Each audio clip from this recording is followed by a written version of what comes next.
레위기 4장 1절에서 3절까지 봉독하겠습니다. 여호와께서 모세에게 말씀하여 이르시되 이스라엘 자손에게 말하여 이르라. 누구든지 여호와의 계명 중 하나라도 그릇 범하였으되 만일 기름 부음을 받은 제사장이 범죄하여 백성의 허물이 되었으면 그가 범죄한 죄로 말미암아 흠없는 숫송아지로 속죄 제물을 삼아 여호와께 드릴지니. 오전에 이제 소제와 화목제를 말씀을 드렸고, 이제 오후 시간에는 속죄제와 속건제에 대해서 말씀을 드리도록 하겠습니다. 내용이 조금 긴데, 이 속죄제는 어무제입니다. 앞에 이제 우리가 번제, 소제, 화목제는 스스로 자원해서 드리는 자원제였는데, 이 속죄제와 속건제는 이제 우리의 죄와 관계가 있는 것이기 때문에 이게 이제 의무제로서 반드시 지내야만 하는 제사입니다. 그러니까 뭐 다시 정리하면은 극단적으로 번제와 소제와 화목제는 내가 안 드려도 되죠. 자원제니까. 그러나 이 속죄제와 속건제는 반드시 내가 드려야 되는 제사입니다. 이 속죄제와 속건제를 보면은 이제 말씀을 이렇게 미리 또 참고하시고 사모하시는 분들은 두 개가 좀 비슷하다 이렇게 이제 느끼시는 분들도 계실 거고, 이게 또 좀 중첩되는 것 같다라는 그 경계가 좀 애매모호하다라고 이제 생각하시는 분들도 계실 건데, 속건제는 배상과 관련되어진 성격이 강한 그런 제사고, 속죄제는 나의 죄를 깨닫고 또 자복하고 회개하고 예물을 드려서 제사를 지내서 죄 씻김을 받는, 그래서 좀 더 근원적인 제사가 이 속죄제입니다. 그래서 속죄제를 조금 더 이렇게 이제 말씀과 관련지어서 본다면은 나와 하나님과의 관계 속에서 만들어진 겸손한 제사, 이렇게 이제 뭐 꼭 그런 건 아니지만은 속건제와 이제 이렇게 구분하기 위해서라면은 속건제는 나와 이웃과의 관계 속에서 이렇게 해석을 하는 것도 그렇게 나쁘진 않을 것 같습니다. 그런데 이게 꼭 맞는 것은 아닙니다. 단지 구분을 좀 쉽게 하기 위해서 드리는 그냥 참고의 말씀입니다. 또 성경을 보면서 또 확실하게 하나씩 짚어가도록 그렇게 하겠습니다. 이 속죄제는 이제 이 번제와 성격이 굉장히 비슷한데, 어떤 측면에서 성격이 비슷하냐면은 제물을 드리는 방식이 비슷해요. 제물을 드리는데 거의 번제와 일치합니다. 그래서 아침에도 말씀드렸지만 하나님은 결코 어떠한 죄에 대해서 어떠한 제물로 반드시 제사를 지내라라는 법을 정해놓으신 것이 아닙니다. 형편대로 자기의 위치에 따라서 맞게 그렇게 이제 하나님이 제물을 정해 놓으신 거예요. 힘이 약하고 재물이 없는 사람에게 송아지를 바쳐라 이러시는 하나님이 아니시라는 거죠. 하나님은 굉장히 합리적이고 굉장히 하나님은 우리를 사랑하시는 분입니다. 4장 1절부터 말씀을 보면서 이제 또 정리를 해 나가도록 하겠습니다. 여호와께서 모세에게 일러 가라사대 이스라엘 자손에게 고하여 이르라. 누구든지 여호와의 검령 중 하나라도 그릇 범하였으면, 여기 2절에서 누구든지의 동그라미를 좀 치시면은, 그러니까 하나님이 앞에서 우리가 죄를 범하는 자가 특정인이 아니라는 거죠. 누구든지. 그래서 우리 모두가 죄인인 겁니다. 그런데 이제 이 누구든지 모든 사람들 중에 특히 이제 한정지어서 3절에 만일 기름 부음을 받은 제사장이 범죄하여 백성으로 죄를 잊게 하였으면 그 범한 죄를 인하여 흠없는 수송아지로 속죄 제물을 삼아 여호와께 드릴지니, 곧 그 수송아지를 회막문 여호와 앞으로 끌어다가 그 수송아지 머리에 안수하고 그것을 여호와 앞에서 잡을 것이요, 기름 부음을 받은 제사장은 그 수송아지의 피를 가지고 회막에 들어가서 그 제사장이 손가락에 그 피를 찍어 여호와 앞 곧 성소 장 앞에 7번 뿌릴 것이며, 제사장은 그 피를 여호와 앞 곧 회막 안 향단 뿔에 바르고 그 송아지의 피 전부를 회막문 앞 번제단 밑에 쏟을 것이며 또 그 속죄 제물된 수송아지의 모든 기름을 취할지니 곧 내장에 덮인 기름과 내장에 붙은 모든 기름과 두 콩팥과 그 위의 기름 곧 허리 근방에 있는 것과 간에 덮인 꺼풀을 콩팥과 함께 취하되 화목제 희생의 소액에서 취한같이 할 것이요 제사장은 그것을 번제단 위에 불사를 것이며 그 수송아지의 가죽과 그 모든 고기와 그 머리와 다리와 내장과 똥 곧 그 송아지의 전체를 진 바깥 재버리는 곳인 정결한 곳으로 가져다가 불로 나무 위에 사르되 곧 재버리는 곳에서 살을 찌니라. 이게 이제 제사장이 범죄한 것에 대한 속죄제의 규례입니다. 자, 제물은 흠없는 수송아지이고요. 하나님께 드려지는 부분은 화목제와 마찬가지로 이제 기름 전부입니다.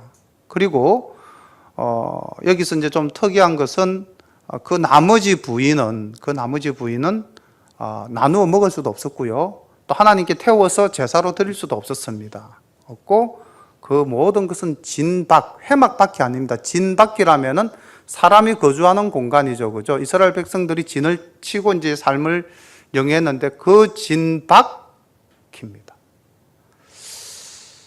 그리고 그 진박에 또 보니까 정결한 곳이라고 되어 있어요. 이게 이제 조금 진박하고 정결한 곳하고는 약간 언밸런스가 나는데 이 부분도 조금 상세하게 다시 풀어보겠습니다. 그 진박 정결한 곳에 가서 모두 다 버리라고 되어져 있습니다. 그러니까 이 제물은 하나님께 제사 드리는 부위 말고는 다 버려지는 제물입니다. 근데 일단 제가 그 다음 내용까지 읽고 설명을 드렸습니다. 그 다음 내용이 이제 제사장이 아니고 온 회중이 지은 죄에 대한 속죄제의 규례인데 이게 제사장이 범한 죄와 동일합니다. 그러니까 제사장의 죄 이꼴 그 무게가 얼마냐면은 이스라엘 온 백성이 지은 죄의 무게와 동일하다는 거죠. 그러니까 이 제사장의 죄는 엄청나게 큰 겁니다. 한번 비교를 해보십시오. 읽어보겠습니다. 13절 만일 이스라엘 온 회중이 여호와의 금령 중 하나라도 그릇 범하여 허물이 있으나 스스로 깨닫지 못하다가 그 범한 죄를 깨달으면 회중은 수송아지를 속죄제로 드릴지니 그것을 회막 앞으로 끌어다가 회중의 장로들이 여호와 앞에서 그 수송아지 머리에 안수하고 그것을 여호와 앞에서 잡을 것이요 기름 부음을 받은 제사장은 그 수송아지의 피를 가지고 회막에 들어가서 그 제사장이 손가락으로 그 피를 찍어 여호와 앞 장앞에 7번 뿌릴 것이며 또 그 피로 회막 안 여호와 앞에 있는 단 뿔에 바르고 그 피 전부는 회막문 앞 번제단 밑에 쏟을 것이며 그 기름은 다 취하여 단 위에 불사르되 그 송아지를 속죄제의 수송아지에게 한 것 같이 할지며 제사장이 그것으로 회중을 위하여 속죄한즉 그들이 사함을 얻으리라. 그는 그 수송아지를 진 밖으로 가져다가 첫 번 수송아지를 사람같이 살을지니 이는 회중의 속죄제니라. 똑같죠? 그러니까 그 제물의 내용도 똑같고 그 제물을 통해서 하나님이 받으시는 부위, 버려지는 부위, 버려지는 장소 다 똑같습니다. 이제 그렇다면 여기서 우리가 하나 꼭 짚고 넘어가야 될 게 이 자리가 참 무서운 자리죠. 제가 죄를 범하면은 우리 온 교인이 범한 죄와 그 무게가 동일하다는 겁니다.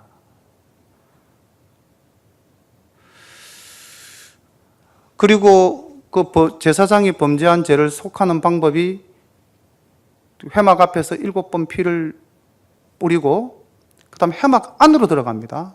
성소로 들어가서 그 성소 안에 있는 향단, 하나님께 아침 저녁으로 피어 올리는 향, 이게 이제 우리가 지난번 출애굽기 할 때 신학적으로 정리를 하자면은 이 향은 하나님 앞에 드려지는 성도의 기도와 같다고 그랬죠. 그러니까 제사장이 죄를 지으면은 성도들이 기도를 해도 그 기도가 하나님께 상납되지 않는다는 거죠. 그래서 제사장이 그 피를 들고 성소 안에 들어가서 그 향단의 네 뿔에 피를 발라서 속죄함을 받아야 된다는 거죠.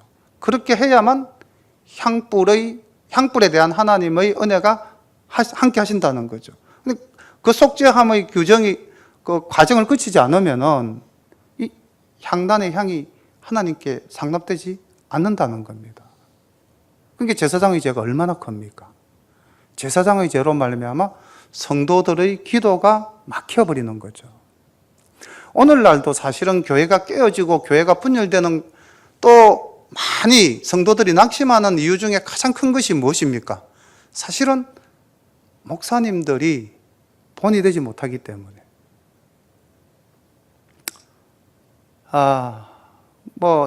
이런 말씀을 이 자리에서 드리는 게 옳은지는 모르겠습니다만은 우리나라에서 그래도 굉장히 은혜롭게 목회를 하시고 세계적으로 교회를 키우신 분이 그 노년에 과욕을 부리고 판단을 잘못하시고 자녀를 잘못 길러서 자녀도 세상의 웃음거리가 되고 그 당신 본인도 세상의 웃음거리가 되는 일이 있지 않습니까?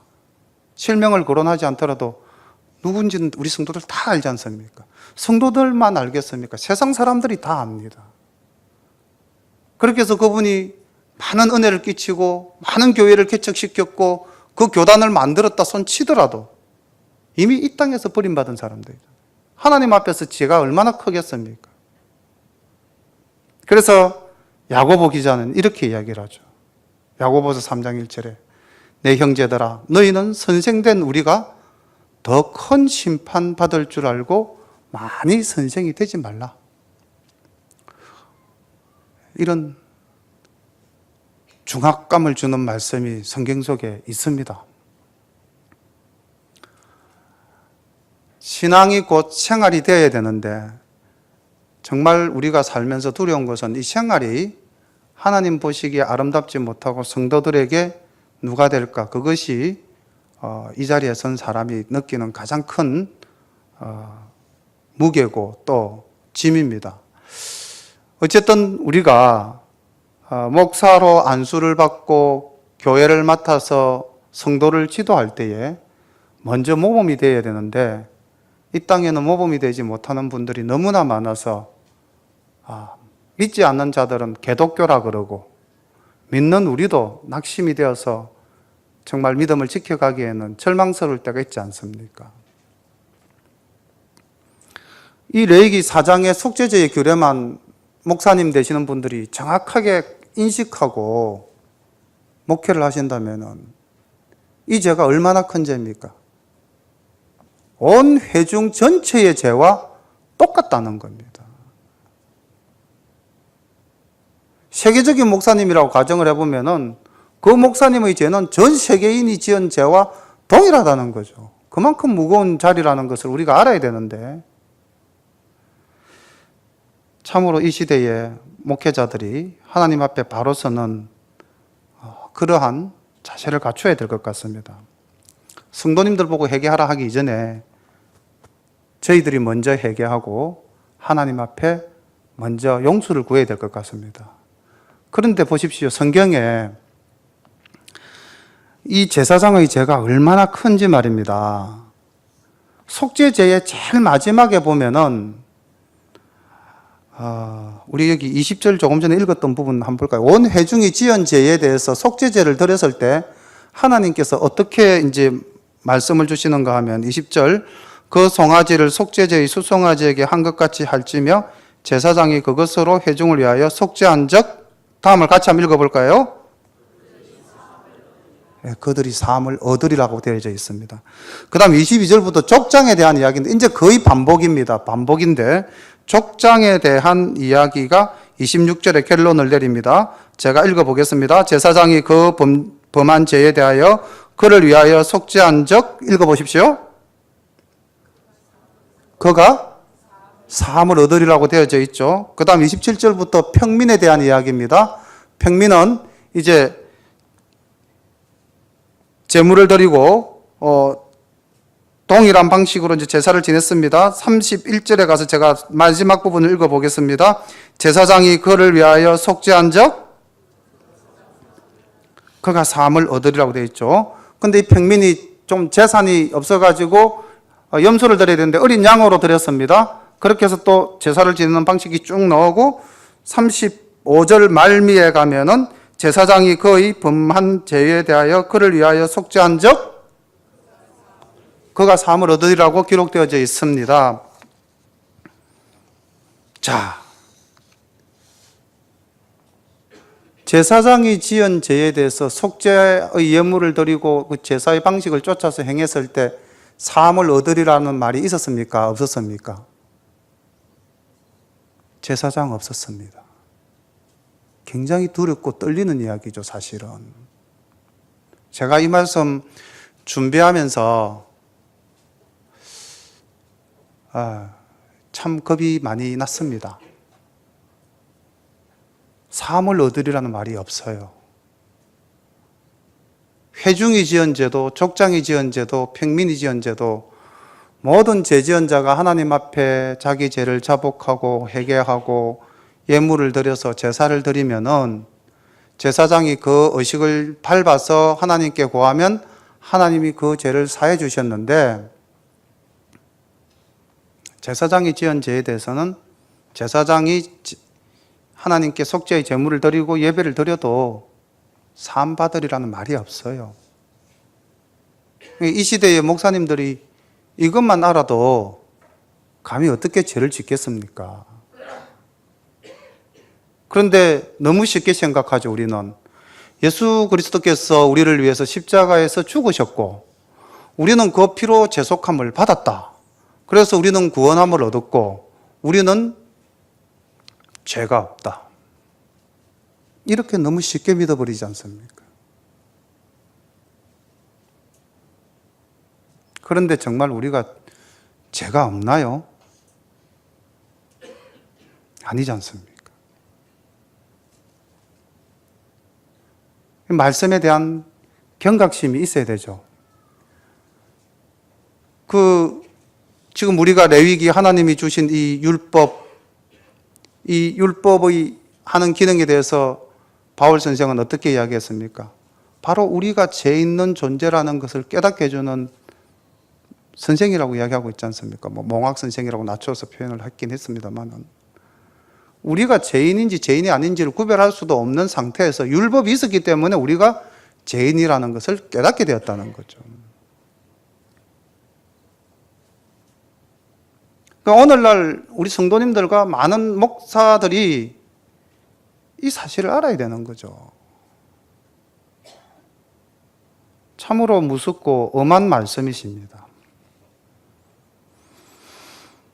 그 다음 아까 이제 말씀드렸던 이 제사장과 온 회중이 지은 죄에 대한 번제물에서 이제 기름을 제외한 나머지 모든 부분을 진 밖에 이제 버려라 이랬는데, 이게 이제 신학적으로도 좀 굉장히 의미심장한 부분이 있기 때문에 이 부분을 한번 정리를 해보겠습니다.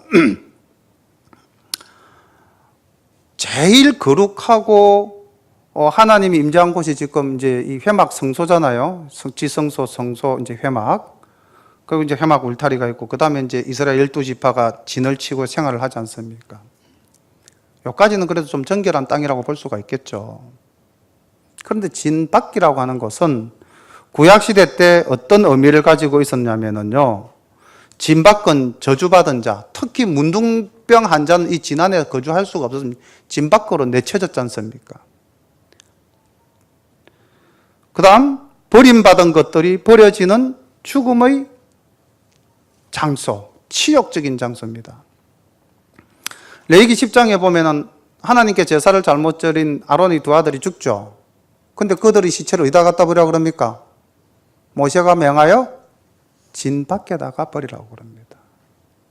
진 밖은 죽음과 제약의 장소입니다. 정결한 곳이 못 돼요. 그런데 아까 말씀드렸다시피 진 밖에 정결한 곳이 있다고 그랬습니다. 여기에 대해서 히브리스 기자가 이걸 신학적으로 이렇게 정리를 하고 있습니다. 히브리서 13장 11절 우리 한번 찾아볼까요? 히브리서 13장 11절 그리고 12절을 우리 다 함께 보겠습니다.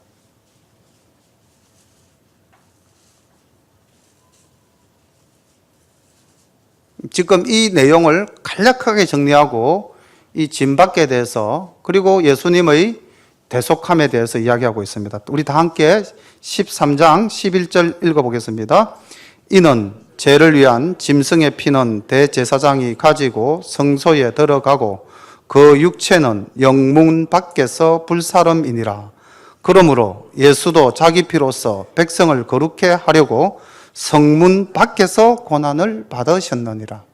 예수님 고난 받으신 곳이 어디입니까? 예루살렘 성밖, 해골의 곳이라고 불리워지는 골고다. 그 언덕에서 예수님이 수치스럽게 죽임을 당하시지 않았습니까?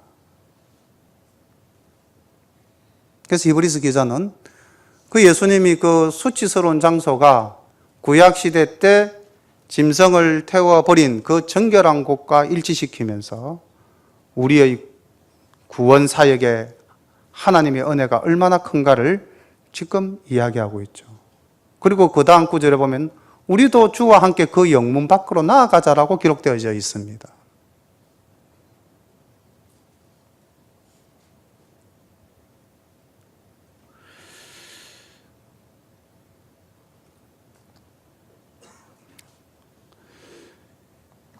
구약은 여기 특히 우리 이 레위기에서 우리가 지금 공부하고 있는 이 제사는 5대 제사는 사실 예수님의 구원 사역과 굉장히 밀접한 관계가 있죠. 우리가 이 성경을 읽어보면은 그 제물에 대해서 뭐 소나 양이나 염소나 그 제물에 뭐 한다고 그랬습니까? 안수한다고 되어 있죠. 이 안수를 누가 합니까? 제지은 본인이 하는 겁니다. 근데 아까 우리 온 회중이 범한 죄일 경우에는 그 이스라엘 온 백성이 와서 안수할 수 없잖아요. 그래서 이제 장로들이 안수한다고 대표자들이 와서 대표로 이제 죄를 고백하는 거죠. 고백하는 것이 아니라 이 안수라는 것의 기능이 내 죄를 이 제물에게 전가시킨다는 거죠. 이 제물이 곧 나다. 연합이 되어서 내 죄가 이 제물에게 넘어간다라는 것이죠. 그래서 예수님께서 우리의 죄를 다 지신 겁니다. 그렇게 안수하고 그 다음 그 생명을 끊어서 죽임을 당함으로 내 죄를 속함받는다는데 사실은 이 제물이 죽어서 우리의 죄가 대속되지는 않죠. 구약시대 때 그렇게 했다고 해서 그 사람들이 다 죄에 대한 구속을 얻었느냐? 그건 신학적으로 아니라고 이야기를 합니다. 유예. 우리 주 예수 그리스도가 오실 때까지의 유예죠. 모든 죄에 대한 죄속함은 동물의 피로서 이루어지는 것이 아니죠. 히브리서 기자도 조금 전에 이야기했지만 예수 그리스도의 보혈로만 가능한 것이죠. 우리는 그 예수님을 믿고 그래서 우리가 기독교지 않습니까? 그리스도교.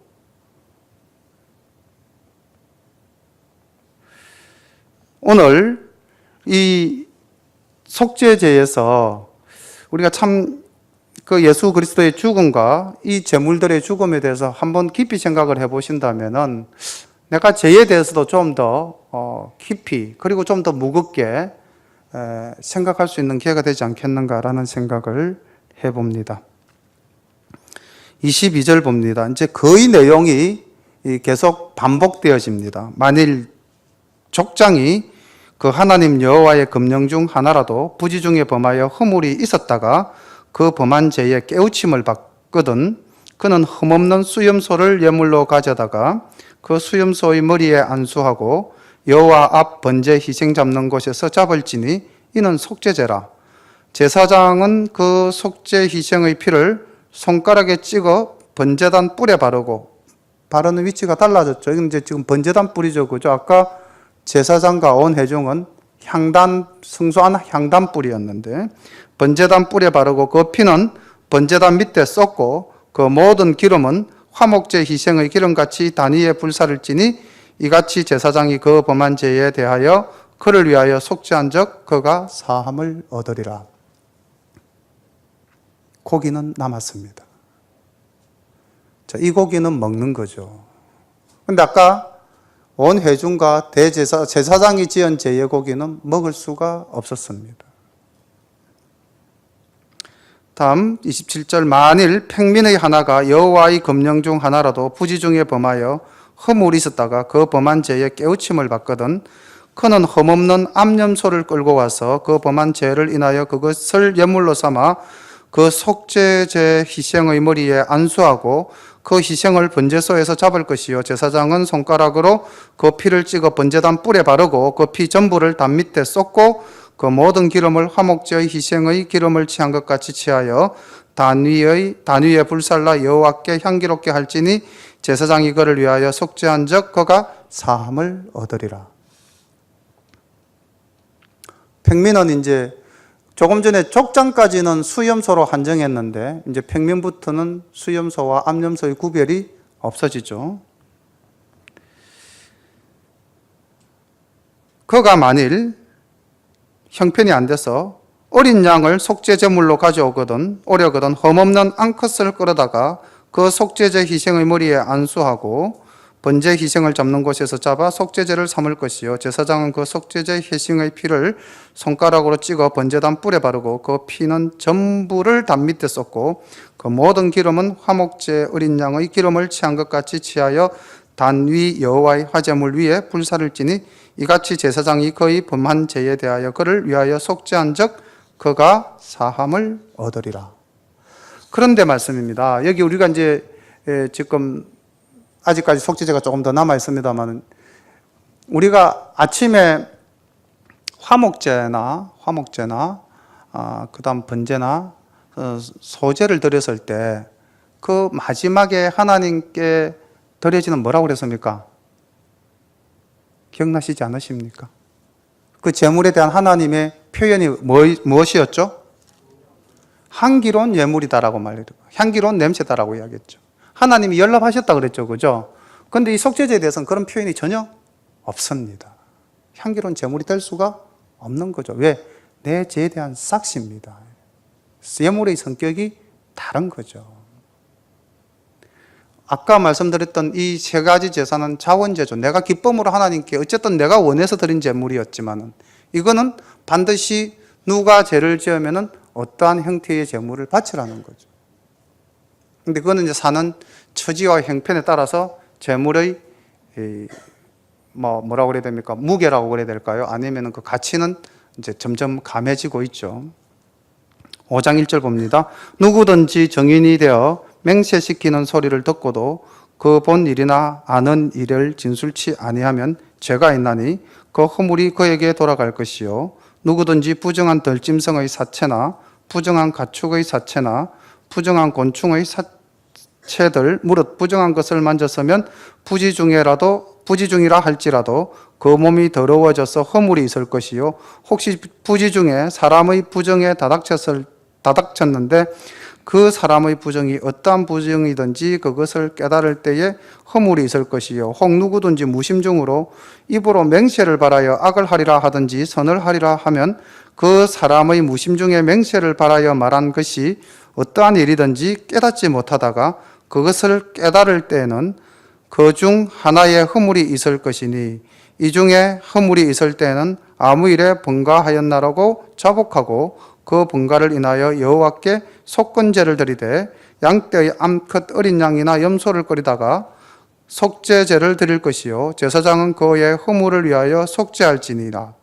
만일 힘이 어린 양에게 미치지 못하거든 그 번가를 속하기 위하여 산비둘기 둘이나 집비둘기 새끼 둘을 여호와께로 가져가되 하나는 속죄제물을 삼고 하나는 번제물을 삼아 제사장에게로 가져갈 것이요 제사장은 그 속죄제물을 먼저 드리되 그 머리를 목에서 비틀어 끊고 몸은 아주 쪼개지 말며 그 속죄제물의 피를 단 곁에 뿌리고 그 남은 피는 단 밑에 흘릴지니라. 찌니 이는 속죄제요 그 다음 것은 규례대로 번제를 드릴지니 제사장이 그의 번가를 위하여 속한즉 그가 사함을 얻으리라. 만일 힘이 산비둘기 둘이나 집비둘기 둘에도 미치지 못하거든 그 번가를 인하여 고운 가루 에바 10분 1을 예물로 가져다가 속죄제물로 드리되 이는 속죄제인즉 그 위에 기름을 붓지 말며 유향을 놓지 말고 그것을 제사장에게로 가져갈 것이요 제사장은 그것을 기념물로 한 움큼 취하여 단위 여호와의 화제물 위에 불사를 지니 이는 속죄제라. 제사장이 그가 이 중에 하나를 범하여 얻은 허물을 위하여 속한 적 그가 사함을 얻으리라. 그 나머지는 소재물 같이 제사장에게 돌릴지니라. 지금 속죄제에 대해서 이제 정리를 다 해드렸습니다. 여기까지가 속죄제입니다. 근데 이제 그 5장 1절부터는 조금 성격이 달라지죠. 그 속죄제를 드리는 죄에 대해서 어떻게 보면 좀 구체적으로 이야기가 되어지고 있는데, 그것이 이제 하나씩 살펴보면은 맹세시키는 소리를 누가 합니까? 맹세하라고 주로 제사장이 이야기를 하겠죠. 그런데 그걸 듣고도 어떤 법정 진술에서 뭐 재판장이나 장로나 본 일에 대해서 이야기하라, 아는 사실에 대해서 이야기하라 했을 때 내가 묵비권을 행사했어요. 진술 취해 안 하면 이것도 죄라고 이야기를 하고 있습니다. 여기에 대해서 제가 잠시, 저희들이 대학을 다닐 때 제가 386 세대입니다. 지금 정치권에서는 386 친애기 하고 있죠. 친노, 패권, 386 친애기 작업을 하고 있는데, 이제 이 386 세대가 사실은 우리나라의 민주화에 굉장히 공을 많이 세운 세대입니다. 이제 30대 80년대 학번, 60년대에 태어난 사람, 이제 이걸 386이라고 그러는데, 그때 우리가 대학가에서 이렇게 생활할 때 가장 많이 들었던 소리가 아직도 귀에 남아있는 게 비겁한 지식인이라는 이야기가 참 많이 가슴에 남아있어요. 깨어있는 지성인이여 일어나라. 비겁한 지식인이 되지 말자. 왜 그 말이 막 생각이 나설까요? 이 말씀을 보면서. 그때 그 80년대 아마 중후반대에 꼬방동네 사람들이라는 이 영화가 또 있었을 겁니다. 그 이제 인간시장을 쓴 김홍신 씨라든지, 이제 또 꼬방동네 사람을 쓴 이동철 씨라든지, 그런 분들이 또 절개 쓴 소리가 들어라 먹물더라 이런 또 이야기가 있었습니다. 머릿속에 먹물만 가득, 지식만 가득 차고 행동하지 않는 그런 비겁함을 이야기하는 말들이었는데, 이게 어쩌면은요, 오늘날 이 시대의 기독인들한테 하는 이야기일 수도 있을 것 같다는 생각이 참 많이 들었어요. 우리는 묵비권을 지키고 있지 않습니까? 우리는 기독인으로서 깨어있는 양심을 가지고 정의를 이야기해야 되는데 정의를 이야기하지 못하고 있는 것 아닙니까? 오늘 우리 집사님 기도할 때 사실이 알파고 얼마나 무서운 일입니까? 하나님의 영역에 도전하는 일이잖아요. 근데 이건 우리가 그냥 흥미로 보고 있고 관심으로 대하고 있습니다. 이세돌이가 과연 이길까? 3패를 당했는데 1승이라도 거둬서 인간의 자존심을 좀 세워줬으면 좋겠는데, 이 사고 속에 얼마나 위험한 생각이 들어있습니까? 하나님의 창조물인 인간이 인간의 지혜로서 총화시킨 이 기계에게 대결을 벌이고 있고, 그 대결 속에서 인간이 패하고 있고요. 요즘 연일 방송에서 이야기하죠. 20년대가 되면은 이제 상당한 인공지능들이 인간의 영역에 자리 잡을 것이다.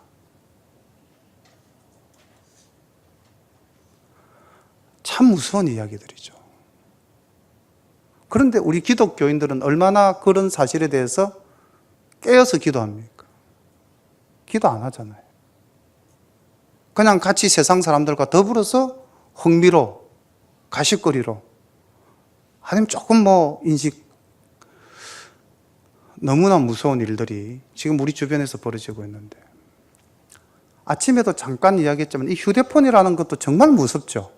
저는 참 무섭다고 느낄 때가 많습니다. 저도 쓰고는 있습니다만, 뚜껑만 열면은 모든 것이 다 튀어나와요. 제가 바로 내 옆에서 속삭입니다. 열어줘, 열어줘. 눌러줘, 눌러줘.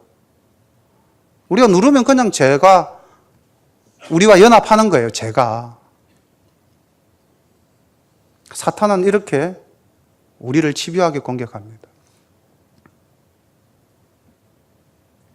또 저는 가끔씩 그런 생각을 해요. 정말 그렇게 안 되려고 저도 막 기도하고 노력을 하는데 우리가 돈에 대해서 얼마나 자유롭습니까? 자유로우신 분 있습니까? 돈에 대해서 자유롭지 못하다면 우리는 이미 사탄 마귀에게 굴복당한 거죠. 우리 모두가 돈돈거리고 살지는 않습니까?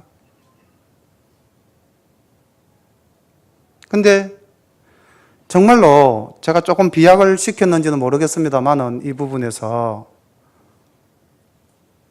입을 열어서 이야기해야 될 당연한 그 자리에 이야기를 하지 못하고 있다는 이 현실. 그 다음 여기 보십시오. 속죄제에서 굉장히 많이 반복되어지는 단어가 깨달음이라는 겁니다. 이건 매 제사 때마다 어떤 사람이 죄를 지었을 때 그게 꼭 같이 가요. 제사장 말고요. 다 갑니다.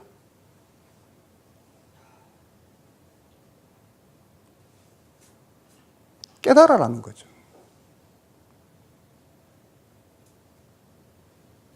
인식하라는 겁니다. 의식하라는 거죠. 우리 그냥 넘어가잖아요. 아무 생각 없이. 내 기준이 없는 거예요. 신앙의 기준도 없고 믿음의 기준도 없고 하나님을 두려워하는 그런 기준도 없고 그냥 세상 사람하고 같이 살아가는 거죠. 저도 그럴 때가 많습니다. 그래서 제가 제사장이 지은 죄가 크다는 게 더 무겁고 아프게 느껴집니다.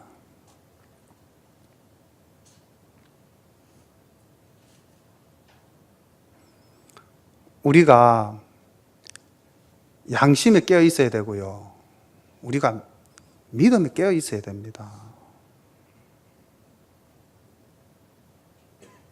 진술치 아니하면 죄가 있나니 그 허물이 그에게로 돌아간다고 되어 있습니다. 말하지 않는 것이 옳은 것이 아니라는 거죠.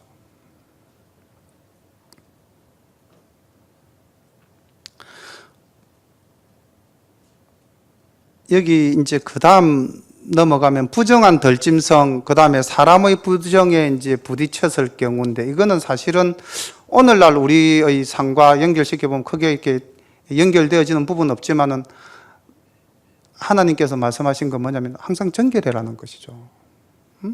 항상 정결해라. 깨끗한 삶을 살아라. 죄를 멀리하라. 더러운 것을 멀리하라. 이겁니다. 부정한 덜짐승. 레위기 11장에 다 나오잖아요. 부정한 것이 무엇인지. 그 다음에 사람의 부정이라는 게 뭘까요? 12장부터 나오지 않습니까? 피부병, 문둥병, 시체를 만지는 것, 출산도 이제 피 흘림이 있으니까 출산이라든지 유출병, 설정하는 것, 혈루하는 것. 어쨌든 인간의 몸에서 피가 굉장히 하나님이 보실 때 피는 소중한 것인데 인간이 그 피를 잘못 관리하는 것도 하나님은 죄라고 부정한 것으로 보셨죠. 상당히 자기 관리를 잘해라는 겁니다. 그런 것 잘못하면 그것도 죄다. 내 자신을 잘 관리하지 못하는 것도 죄입니다. 따지고 보면 내가 무리해가지고 아팠다.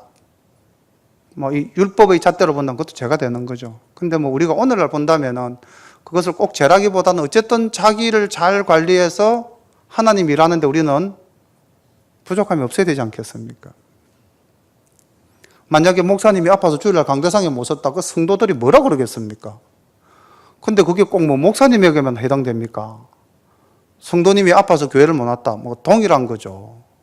우리 모두가 똑같이 관리를 잘해야 된다는 겁니다. 이거는 이제 신앙적으로 항상 정결함을 유지하면서 자기 관리 잘할 것을 주시는 말씀이다로 받아들이면 될 것 같습니다. 그 다음 맹세에 대한 이야기가 있는데요. 그 맹세를 바라서 악을 할 것이다, 선을 할 것이다, 어느 쪽이든 상관이 없다는 겁니다. 맹세를 바라지 마라 그랬습니다.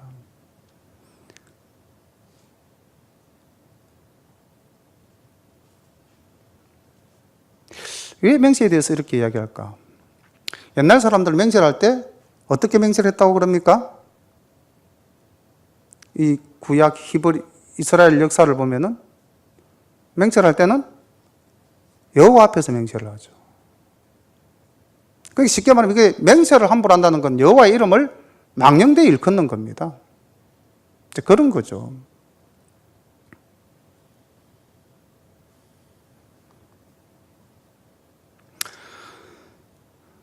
마태복음 5장 33절에서 예수님께서 이렇게 말씀합니다. 또 옛사람에게 말한 바 헛맹세를 하지 말고 내 맹세한 것을 주께 지키라 하였다는 것을 너희가 들었으나 나는 너희에게 이르노니 도무지 맹세하지 말지니 하늘로도 말라 이는 하나님의 보좌임이요. 그래서 하나님의 이름을 망령되이 일컫는다는 것은 우리가 참으로 조심해야 될 겁니다.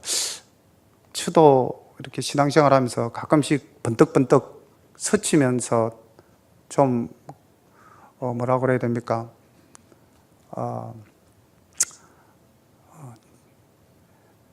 생각하는 것 중에 하나가 우리가 하나님을 너무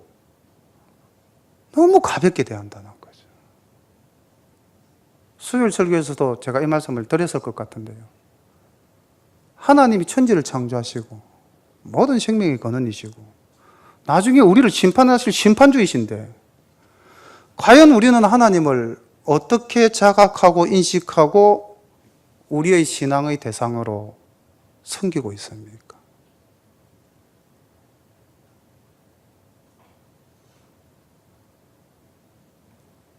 이런 부분들을 우리가 생각해 봐야 되지 않겠습니까?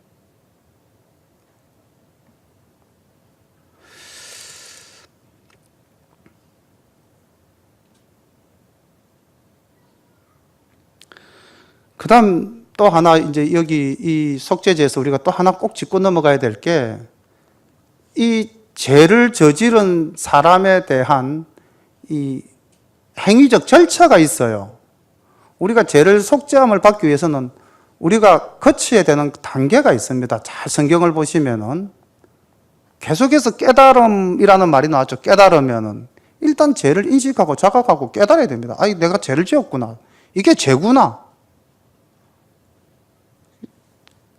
근데 이게 의식이 안 되니까 우리가 그냥 죄 속에 그냥 있는 거죠. 이게 죄가 되는 건지 죄가 안 되는 건지, 내가 하나님을 정말로 존귀한 분으로 받들고 있는지 아니면 내가 그냥 뭐 하나님을 내 친구 비슷하게 대하고 있는 건지 인식이 없으니까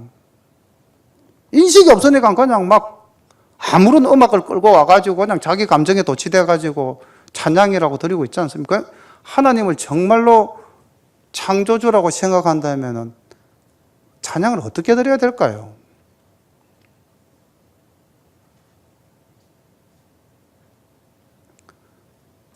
먼저 깨달아라는 겁니다.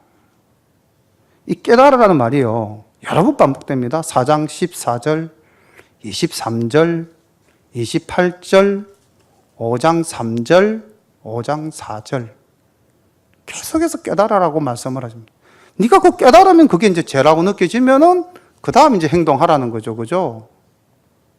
깨닫지 못하고 있다는 거예요. 깨닫게 해주는 게 이제 율법 말씀이죠. 우리가 말씀을 읽으면, 아, 내가 지금 죄를 짓고 있구나. 내가 죄를 범하고 있구나. 이걸 아는데, 우리가 말씀을 안 보니까 그냥 뭐 이게 죄인지 아닌지 모르는 거죠. 그 말씀도 좀 이렇게 이제 세밀하게 읽어 나가시면 더 좋죠. 그 다음, 5장 5절을 한번 보십시오. 그 다음 단계를 설명하고 있습니다. 5장 5절에 뭐가 나옵니까?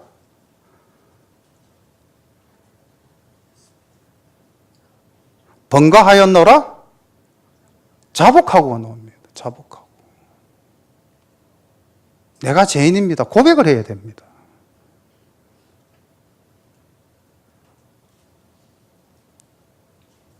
근데 우리가 자복을 안 하잖아요. 정말로 인류가 탄생되어 가지고 하나님이 창조한 그 사람이 자복을 안 했잖아요. 하나님이 자복만 했으면은 아마 용서해 주셨을 겁니다. 뭐 했습니까? 자복 안 하고. 예? 변명했죠, 변명. 아담아, 내가 어디 있느냐? 벗은 줄 알고 숨었나이다. 네가 어떻게 했어? 근데 그 변명이 너무나 무서운 변명이었죠. 창세기 할 때 말씀드렸지 않습니까? 하나님이 지어주신, 딱 이렇게 나갑니다.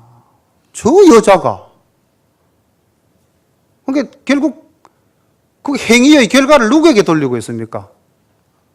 하나님께 돌리고 있는 거죠. 오늘날도 그러지 않습니까? 뭐 학교에서나 사회에서나 변명, 그 변명이 뭐 대통령이 뭐 그래서 뭐 또 대통령한테도 갑니다. 쉽게 가죠. 자기를 돌아보지 않는 거죠.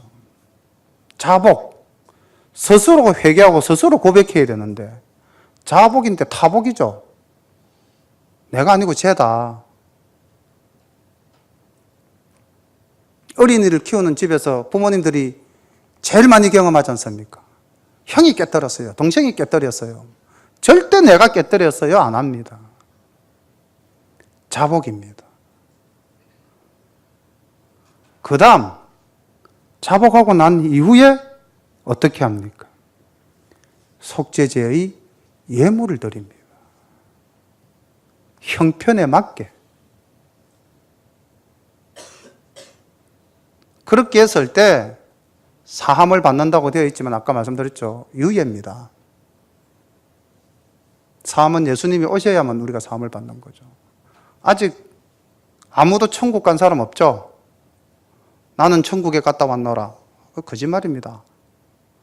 요한계시록을 모르고 간 소리죠. 그죠? 예수님이 십자가상에서 옆에 강도 보고 뭐라고 그랬습니까? 오늘 내가 너와 함께 낙원에 가 있을 거라고 그랬잖아요. 아직 하나님이 최종 심판 안 했습니다.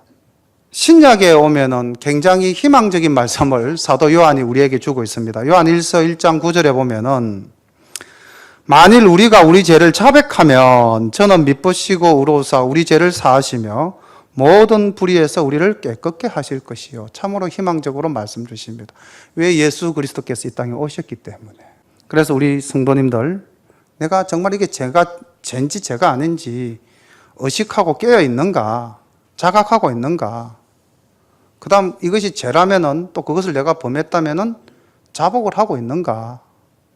그 다음 정말 하나님 앞에 신실한 회개의 기도와, 우리가 뭐 지금 제물을 드릴 필요가 없죠. 왜? 예수님께서 이미 우리의 제물이 되어져서 피 흘림으로써 모든 사실 속죄함을 입었으니까.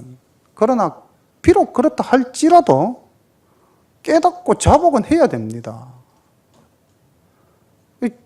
비겁한 지식인이 아니라 비겁한 기독인들이 얼마나 많습니까?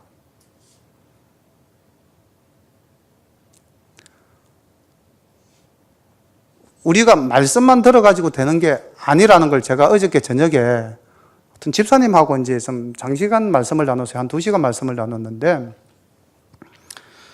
우리에게 가장 큰 문제는 기도하지 않는다는 겁니다. 자백이 기도 아닙니까? 고백이 기도인데, 기도를 안 하니까 자백과 고백이 없는 거죠.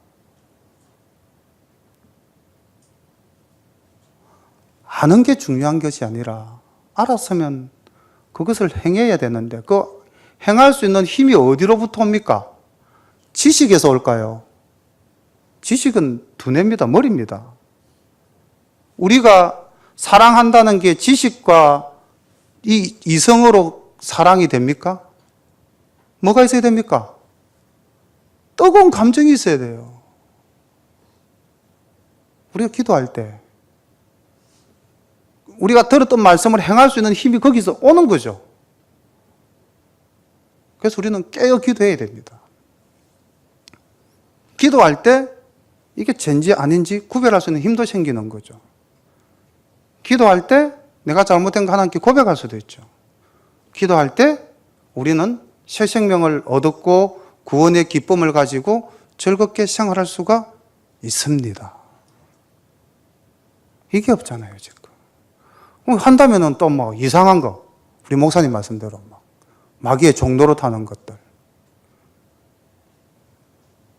우리는 우리말로 아름답게, 세계에서 가장 아름다운 말이 우리말이지 않습니까?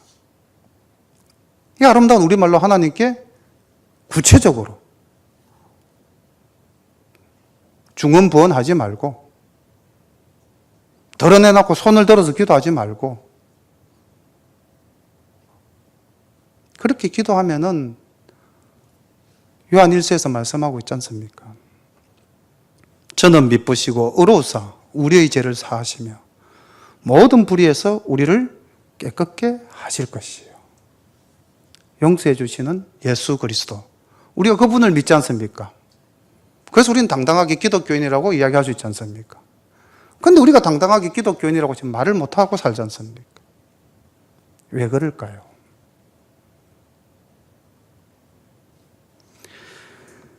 예, 속죄제를 마치고 이제 속건제로 들어가겠습니다.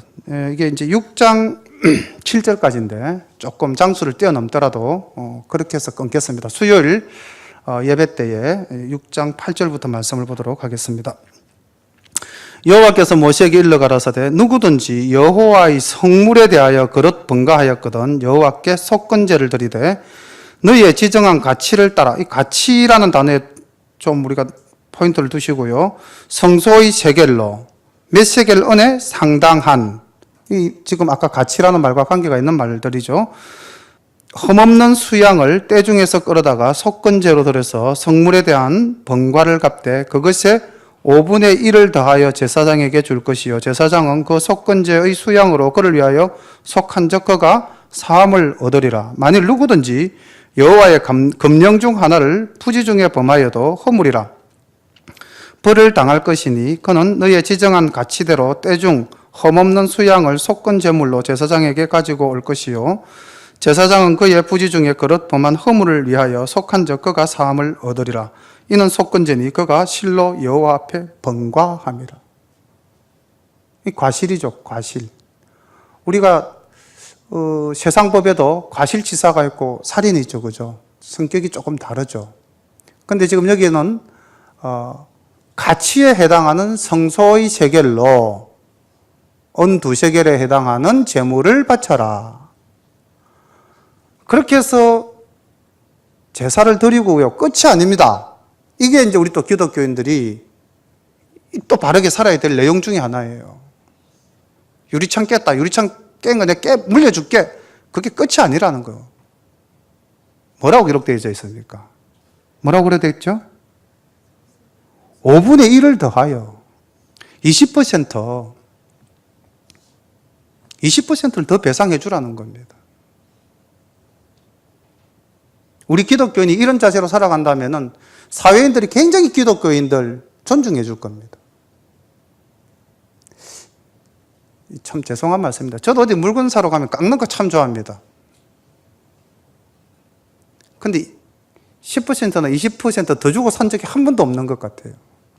물론 이거는 뭐 번가한 것에 대한 배상의 의미는 아니지만은 우리가 배상의 의미로 이 세상을 살아간다면 기독교인들이 좀 더 여유롭고 넉넉하지 않을까요? 꼭 범죄한 것에 대한, 번과한 것에 대한 20%의 배상이 아니라 삶 속에서 늘 이런 20%의 배상 정신만 우리가 가지고 살아간다면은 참으로 기독교인들은 세상 사람들 볼 때 아름다운 사람들이 되지 않겠는가 그런 생각이 들었습니다.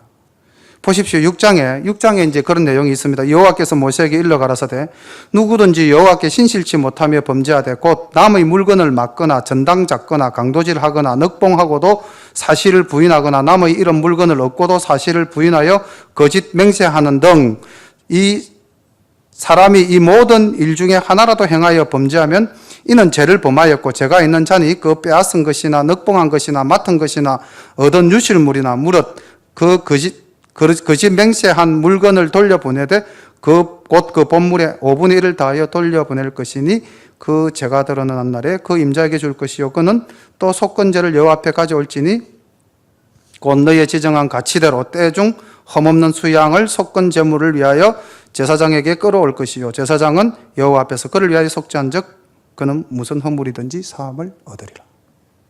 하나님 앞에 나오기 전에 먼저 뭐부터 하라고 그랬습니까? 내 이웃의 물건 강탈했거나 내 이웃의 물건을 저당했거나 내 이웃의 물건에 대해서 네가 거짓말해가지고 해를 끼쳤거나 이 모든 것에 대해서 먼저 5분의 1을 다하여 돌려주라는 겁니다. 만약에 뭐 이 속건제만 가지고 설교를 했다면 5분의 1을 더하여 이런 설교 제목을 잡고 싶어요. 정말로 우리 기독교인들이 5분의 1을 더하는 그런 조금 여유로움과 그런 넉넉함이 세상에서 가장 저도 좀 사실 그렇게 살고 있었던 것 같아요. 남들이 볼 때 좀 야박하게 사는 사람들이 보통 보면 기독교인데 이런 말을 참 많이 들어요, 사회에 나가면. 근데 하나님은 그렇게 하지 않으셨는데, 넉넉하게 5분의 1을 더하라 그랬었는데, 만약 기독교인이 기업인이라면은, 만약에 기독교인이 정말 이웃을 위해서 손을 편다면은, 참으로 그런 정신이 오늘날 우리에게 필요하지 않는가, 그런 생각을 많이 갖게끔 해주는 이 두 제사, 속죄제와 속건제, 오늘 함께 은혜를 나누었습니다. 기도드리겠습니다. 사랑과 은혜가 풍성하신 우리 아버지 하나님, 감사합니다. 감히 하나님 앞에서 말씀을 전했지만은 제 자신부터 하나님 앞에 죄인이라는 것을 고백하지 아니할 수가 없습니다. 그저 두렵고 떨리고 때로는 또 힘이 들고 야고 선생 말대로 더 큰 선생이 되어 더 큰 심판을 받을 그런 위치에 있다 보니 하나님, 때로는 너무 힘들 때도 있습니다. 그러나 주님, 새 힘을 얻고 정말 삶 속에서 하나님의 사랑을 실천하며 살아가는 저희들이 될 수 있도록 아버지 먼저 힘을 주시옵소서. 우리 사론의 모든 성도들이 오늘 하나님이 주신 말씀대로 아버지 하나님 이 세상을 살아가면서 깨닫고 자복하고 하나님께 예배드림으로 우리가 하나님 앞에 깨끗함을 얻고 용서를 받고 기쁨에 충만한 삶을 살아갈 수 있도록 인도하여 주시옵소서. 또한 아버지 하나님, 우리가 이 땅을 살아가면서 정말 이웃에 대하여 우리가 잘못을 범하였을 때 5분의 1을 다하여 아버지 갚는 그런 넉넉한 마음으로 살아갈 수 있도록 우리들의 삶을 주님 인도하여 주시옵소서. 예수님의 이름으로 감사하며 기도드립니다. 아멘.